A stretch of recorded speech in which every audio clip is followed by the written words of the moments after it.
정치 외교 안보 분야로 좀 넘어가서 이번엔 해외 언론인들께 좀 기회를 드릴까 합니다. 질문하실 분들 좀 손을 들어주시기 바랍니다. 네, 여기 두 번째 남성분 먼저 질문 기회 드리겠습니다. 예, 대통령님 안녕하세요. 중국 CCTV에서 질문 드리겠습니다.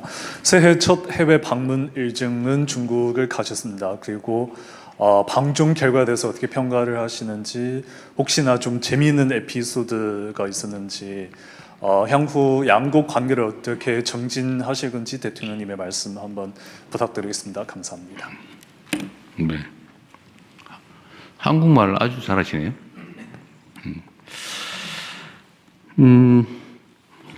제가 이제 작년 취임한 이후에 외국 정상들을 만난 게 한 50개국 된다고 그래요. 맞나 모르겠네. 뭐 그렇다고 그래요. 뭐 이래저래 뭐 만난 게. 그 중에 이제 시간을 가지고 긴 시간을 가지고 정상회담을 한 경우는 그리 많지는 않죠.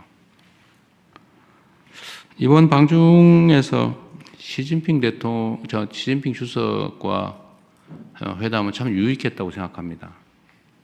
그리고 방중 과정에서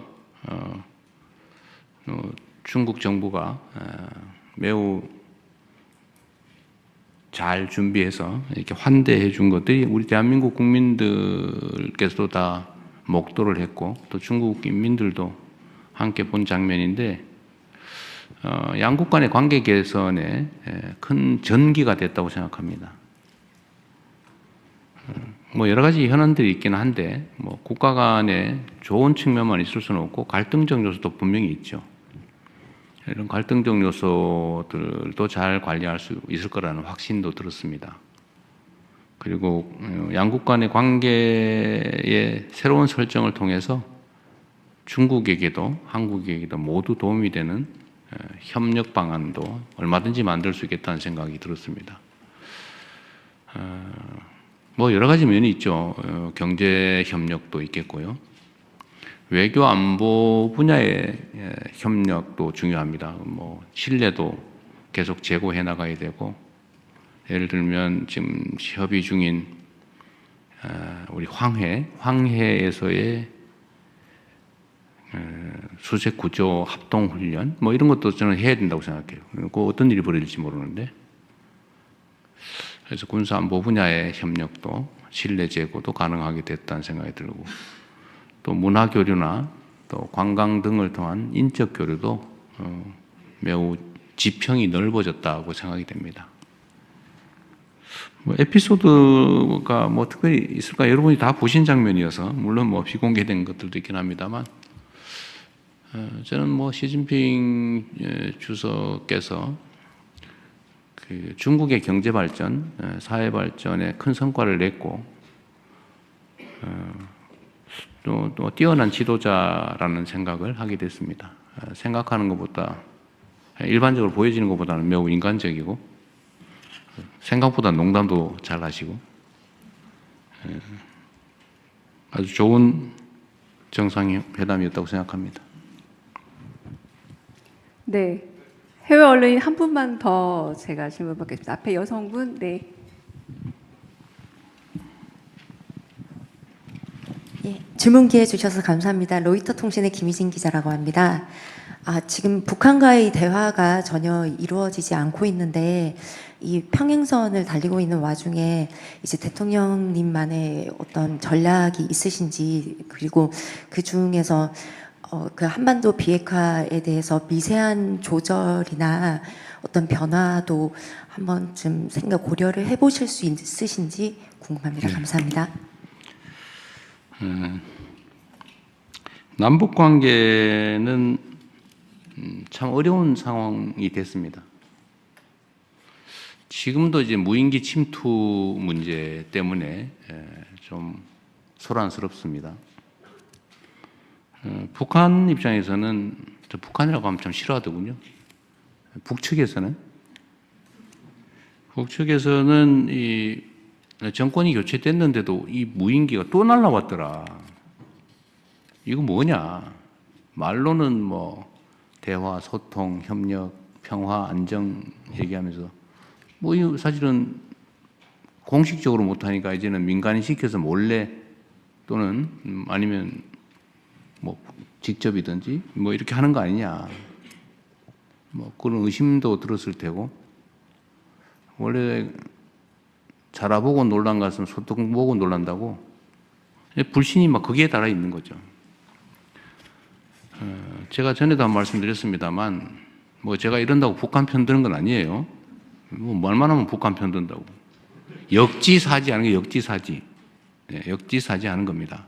상대의 입장이 돼봐야 대화도 되고, 뭐 조정도 되고, 협의도 되고 하지 않겠어요. 저는 이제 야당 대표를 하고 있을 때도 마찬가지였지만, 새로운 현상을 봤어요. 이 북측이 6.25 전쟁 직후에도 하지 않았던 행동을 하더라고요. 어떤 거냐? 그 군사 분계선에다가 3중 철책을 설치하는 거예요. 철책을 3중 철책을 설치해요. 막 돈 들여가지고 막 도로 만들고, 북한으로 연결돼서 그 돈 들여서 만들었던 철도 다 끊고, 다리 뭐 도로 다 끊고 거기다 둔덕을 쌓아요. 왜 그럴까? 결국 제 추측으로는 전차 방벽을 쌓은 거 아니야. 북쪽으로 뭐든지 못 넘어오게 막으려고 했던 것으로 생각이 됩니다. 6.25 전쟁 이후에 한 번도 하지 않던 행동이에요. 뭐 돈이 남아서 하는 것도 아닐 테고요. 그런 걸 보면 남북 간의 불신과 증오심, 대결의식이 얼마나 높아졌냐를 알 수 있죠. 그런데 정권이 바뀌어서 우리는 강력한 국방력, 뭐 안보 역량은 키우되 대화와 소통을 통해서 싸우지 않아도 되는 상태, 싸울 필요가 없는 상태, 싸우지 않고 이기는 상태가 아니라 싸울 필요가 없거나 싸울 여지가 없는 평화적 공존의 상황, 이게 가장 확실한 안보다. 그게 경제 성장 발전에 가장 크게 도움이 된다라고 생각을 해서 대화하고 뭐 유화적인 조처도 하고 있습니다만 반응이 없어요. 그 와중에 어쨌든 이 무인기 사건이 터져서 이재명 정부도 믿을 수가 없겠다라는 또 하나의 징표 핑계거리를 만든 거죠, 우리 입장에서는. 그래서 이게 꽤 엄중한 사안입니다. 그러니까 철저히 조사하고 잘 대책을 세워야 되는 이유죠. 그만큼 남북 관계는 어렵습니다. 그리고 이 쌓인 불신과 적대의식이 너무 커서 중국 시진핑 주석의 말씀처럼 석자 얼음이 어떻게 한 번에 녹겠냐, 이런 얘기도 우리 남북 관계에도 적용이 될 수 있을 것 같습니다. 남북 간의 관계에 대한 전략은 뭐 단순하면서도 뭐 확실하죠. 확고한 방위력, 억지력을 확보하고 그 기반 위에서 이 방위력과 억지력으로 위협하는 게 아니라 대화하고 소통하고 협의하고 존중하고, 그래서 공생 공령의 길을 같이 살고 같이 번영하는 길을 만들어간다. 통일은 지금 뭐 통일은커녕 뭐 전쟁 안 하면 다행인 상황인데, 그건 좀 뒤로 미루더라도 평화적 공존이 가능한 상황으로 최대한 할 수 있는 걸 해나간다. 그 속에서 미국의 역할이 매우 중요하다고 생각이 돼요. 미국 트럼프 대통령이 약간 독특한 분이시긴 한데, 그 점이 한반도 문제 해결에는 크게 도움이 될 수 있다고 생각됩니다. 북미 대화의 가능성도 여전히 열어놓고 계시고, 또 트럼프 대통령 같은 스타일, 그런 게 김정은 위원장하고 대화에 도움이 되는 것 같아요. 그래서 그 길을 좀 우리는 좀 잘 열어가자. 제가 페이스메이커 역할을 하겠다. 뭐 우리가 직접 하는 건 어려우니까, 어려운 상황이니까 피스메이커의 평화 만들기가 성공을 하면 뭐 한반도에 도움이 되니까 우리는 그 여건을 최대한 조성해 나가겠다 이 말씀을 그때 드린 바가 있는데 뭐 그 점은 여전히 똑같습니다. 그리고 비핵화가 이 사진 본질에 관한 거죠. 결국 북한이 핵무장을 하고 핵 보유국으로 공식 인정받기를 갈망하고 있죠. 그리고 아마 그거는 모든 전문가들이 예측하는 것처럼 알고 있는 것처럼 체제 유지 보존 욕구 때문이겠죠. 불안하니까. 그리고 그 문제를 해결할 수 있는 핵심은 북미 관계라고 보고 있는 것 같아요. 실제로도 그런 것 같습니다. 그래서 핵 문제는 이상적으로 본다면 북한의 핵이 없어지는 한반도 비핵화, 뭐 남쪽에는 없고 앞으로도 핵 무기를 보유할 생각이 없으니까 이제 북측에만 핵무기가 없으면 이제 한반도 비핵화는 되는 거죠. 그 비핵화를 해야 되는데 가장 이상적이긴 하지만 북한이 핵을 포기하겠습니까? 그건 또 아주 엄연한 현실이죠. 엄연한 현실과 바람직한 이상. 이 두 가지는 쉽게 공존하기 어렵죠. 그럼 이 상태로 보면 계속 갈 거냐? 지금까지 전략은 그랬죠. 기다려보자. 견디자. 이상을 향해서, 이상을 꿈꾸면서 현실을 외면했죠. 결과는 어떻게 됐냐? 핵무기가 계속 늘어나고 있어요. 핵무기가 계속 자라고 있어요. 지금도 1년에 핵무기 10개에서 20개 정도를 만들 수 있는 핵물질은 계속 생산되고 있죠. ICBM 기술도 계속 개선되고 있겠죠. 언젠가는 북한 체제 유지에 필요한 핵무기 체계, 그리고 미국을 포함한 전 세계를 위협할 만한 미사일, ICBM 기술 이런 걸 다 확보를 하고 그 다음에 남으면은 이제 넘치겠죠. 넘친다는 의미를 이해하시겠죠. 해외로 나가겠죠.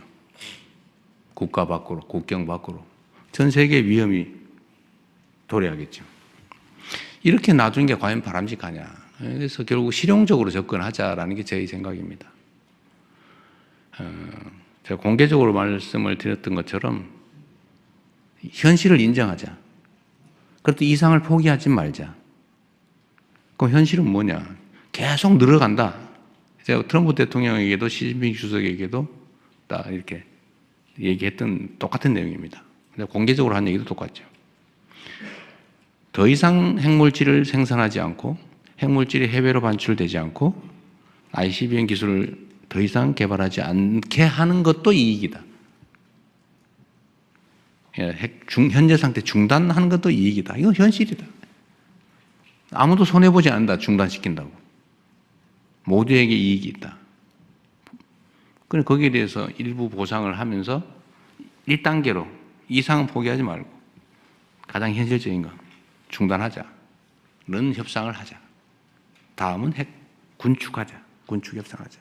그리고 길게는 비핵화를 향해서 가자. 뭐 체제 보장이 확실하고 관리 비용 많이 들고 그러면 뭐 없을 수도 있겠죠. 근데 그렇게 만들어 가야 되는 거 아니야. 단기, 중기, 장기로. 이 얘기를 저는 이제 정상들을 만날 때마다 하고 있죠. 그리고 이 점에 대해서 또 뭐 그러면 비핵화를 포기하는 거냐, 뭐 비핵화는 뭐고 핵 없는 한반도는 뭐고 왜 말이 다르냐, 뭐 온갖 얘기들이 있죠. 저는 모든 문제는 실용적으로 접근하자는 겁니다. 실제 도움이 되는 방향으로. 그리고 상대가 받아들일 수 있는 걸 해야지. 뭐 절멸시켜서 없애버릴 수 없다면, 현실적으로 존재하는 거라면 그렇게 상대를 인정하고 상방이 받아들일 수 있는 모두에게 도움 되는 방법을 찾아가자라고 지금 계속 설득하는 중입니다. 뭐 효과가 있을지 없을지 모르겠지만 저로서는 제가 국민 여러분의 권력을 위임받아서 대한민국의 국정을 담당하는 한 대한민국 국민들에게 그리고 대한민국에게 또 전 세계에 그리고 북한에게도 북측에게도 도움되는 실용적인 길을 좀 찾자는 게 제 생각이고 또 그렇게 계속 추진해 나가겠습니다. 하여튼 대전제는 그렇습니다. 나라의 힘을 키우는 것입니다. 그리고 대외적 문제, 안보, 국방, 외교 이 분야에 관한 한은 좀 정략적 접근을 좀 자제하고 이런 점에서는 힘을 좀 모아가자 이 말씀을 좀 부탁 말씀 드립니다.